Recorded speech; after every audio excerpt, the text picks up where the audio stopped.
Hey y'all, welcome back. If you're new here, I am Toya and I share content on faith-based co-parenting, business. I'm a hairstylist. I share natural hair tips, all the things. Okay, welcome back. Just come on in, girl. Sit down. Come on, let's talk.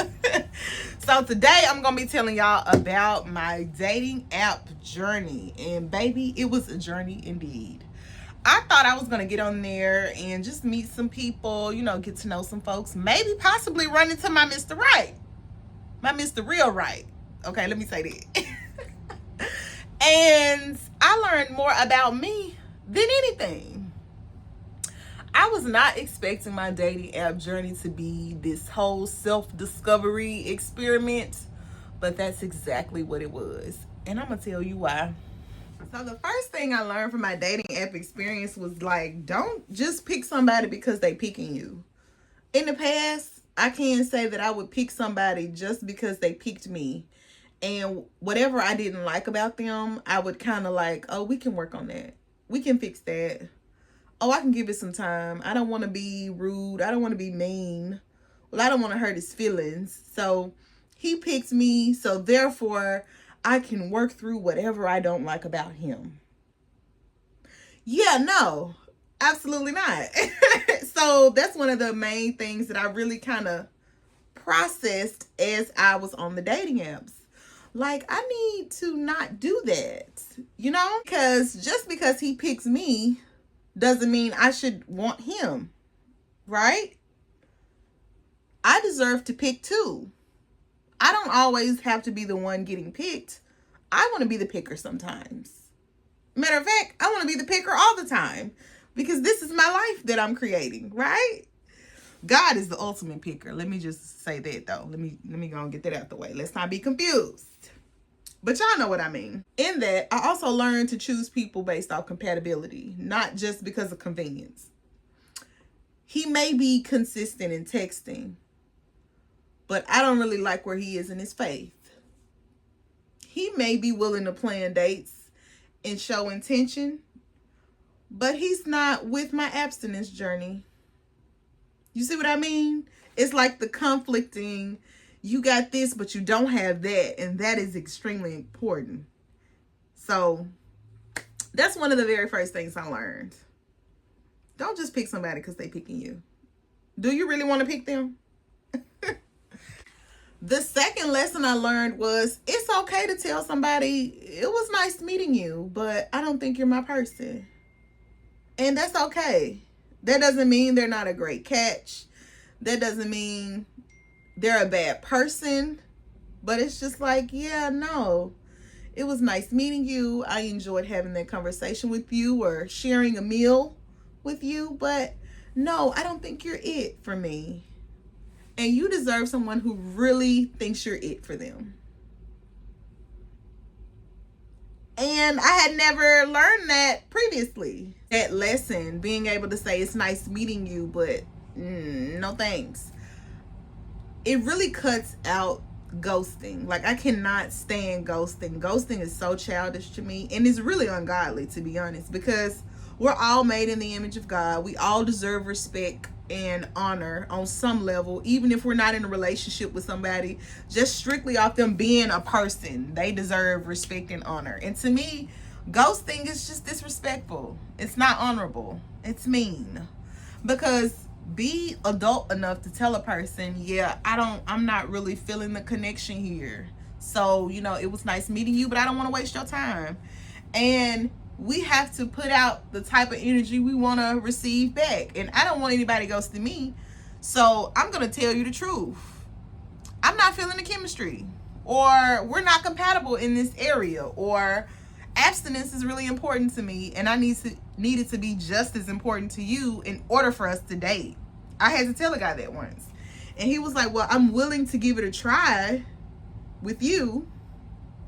And I'm like, see, no, it's deeper than giving it a try, though. Like, I need you to understand the spiritual weight of having sex before marriage. I need you to know that already. I need you to have that conviction already before we even date. That way, I don't worry about us getting caught up in the moment and you not being like, whoa, wait, we need to chill. Because we got this, we trying to do the God thing. You see what I'm saying? So that was lesson number 2. The third lesson I learned from my dating app journey was don't take rejection personally. For one, it's divine.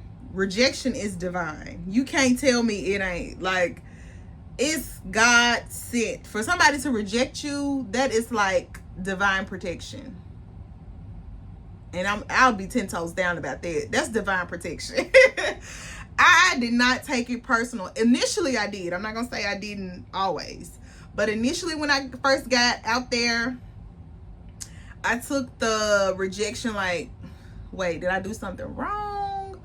Or maybe I shouldn't have said that. Or was that too much? Like overthinking it and internalizing the rejection and making it about me doing something wrong and not, maybe this is just God protecting me from this person. God can see them in a way that I can't. So instead of me looking at the bigger picture, initially I was internalizing it and being hard on myself. But I had to remind myself that if me being me fully causes a person to reject me, then they're not my person anyway. If me oversharing in an instance caused you to run off, then you weren't my person. Like, if me being very passionate about being abstinent scared you to the point where you felt like you had to ghost me, or you had to be like, yeah, nah, I'm not interested in you, then you're not my person, and that's okay. So that was my third lesson. My third lesson was I just learned to not take the rejection personally. I started looking at it like God pulling the plug before I could. And thank you, Jesus. Lesson number 4, this is my last lesson that I got from my dating app experience. It was take the wisdom and dip, okay? Take the wisdom and keep it moving. We ain't got to dwell in it. We ain't got to be toe up for 2 weeks about it. Let's just take the wisdom out of the situation and run along. And that's okay. Thanks for this. This was nice. And you be blessed. And there's absolutely nothing wrong with that. And that's not using a person, because I feel like it's more so using somebody when you stick around and you know that this isn't your person. Like, don't waste that person time. Don't have them taking you on dates and have them rolling out the red carpet when you're not even feeling them like that. Like, don't do that. To be honest, for me, it was like after 3 days, I don't know what it was about 3 days, but it was like after 3 days, God was like, nope, you know, he rose on the 3rd day. I promise, like after 3 days or 3 dates, it was always 3. God would be like, no, this ain't it. And it would always be something, and they would either ghost me, or they would just disappear, or they would get mad about me not wanting to come over their house and sit on their couch. What is that about? Sir, I don't even know you. I'm not coming to sit on your couch. Ew. No. I could be a crazy person. Why would you let me in your house after 3 times meeting? I ain't gonna say 3 dates, 3 times meeting. Child. Learn that you don't have to try to fix somebody going straight into it. Like, some women, and I've been guilty of this too, straight off the bat, we start collecting things that we're going to fix about the person, or collecting things that we need to work on with this person. If you got to do that fresh out the gate, sis, then he ain't the one. Just release him back out there into the wild. Throw him back into the pond, sis, and get you another fish, because that ain't the one. If you already like, I don't really like how he... I don't really like how he do that, but we'll work on it. That's something small. You know how we do.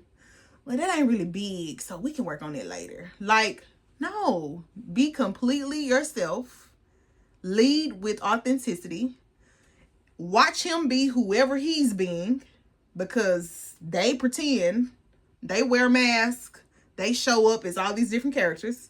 So just let him be whoever he being, and judge based off that. Minus all the pin this, work on that, scoot this to the side. We'll unpack that later. Minus all of that. Just authentically, you guys being yourselves. Are you compatible? Do you share the same interests?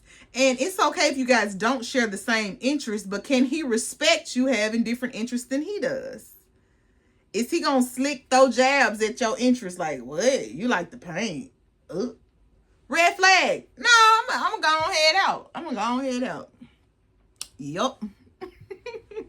I told one dude, I was like, yeah, I be writing poetry when I get mad. I'm real poetic when I'm angry. And he was like, what? I was like, yeah, no. So that's just some of the things that I learned from my dating app experience. I'm really grateful for it. I'm gonna be honest. Like, I'm not even mad about it. I am grateful for my dating app experience. You heard it here first. I can truly admit I'm grateful for it. Now, I'm currently off of them. I was on dating apps from June until I waited till my divorce was final. So I was on dating apps from June up until November 1st. And I feel like that was a good stretch. I gave it a good shot. But I really feel like my next person, we just gonna have to meet the old school way. Like, he's gonna have to approach me out in public. He's gonna have to not be intimidated or afraid to approach me, because that's the only way that's gonna happen. Unless we get introduced to each other through common friends or church or I don't know, something like that. It won't be a dating app. Not unless the Lord say otherwise and I get a sign or the Holy Spirit hem me up and be like, I said get on the date now. Okay, that's the only way this is gonna happen. Cause I'm done. Woo! What a time, okay? So thank you guys so much for watching. I hope you enjoyed this video. Honey, in the comments, let me know how your dating app experience was. Have you started dating after marriage? Did you date on dating apps after marriage, or did you meet whoever you're with now the old school way? Tell me what your experience was. I would love to hear from you guys. Thanks again for watching. Make sure you subscribe so you can get all my notifications whenever I upload a video. Share this video with somebody. Like, I'm sure somebody else can relate. And sis, don't be out here trying to build a man. Watch who he's being. Okay? Look at how he's showing up naturally and decide whether that works for you or not. And if it doesn't, be honest. Because as women of God, we're not moving in scarcity. We have that more than enough mindset. We're not out here talking about this piss. Oh, girl, it made me burp. We ain't out here talking about this piss in the dating pool. Okay? We don't, not in my pool. I'm not even in a pool. I'm in the ocean. Okay, it's plenty of fish out here, and that don't mean go get on plenty of fish, because listen, another story for another day. But until next time, you guys, I will see y'all in the next video. Peace.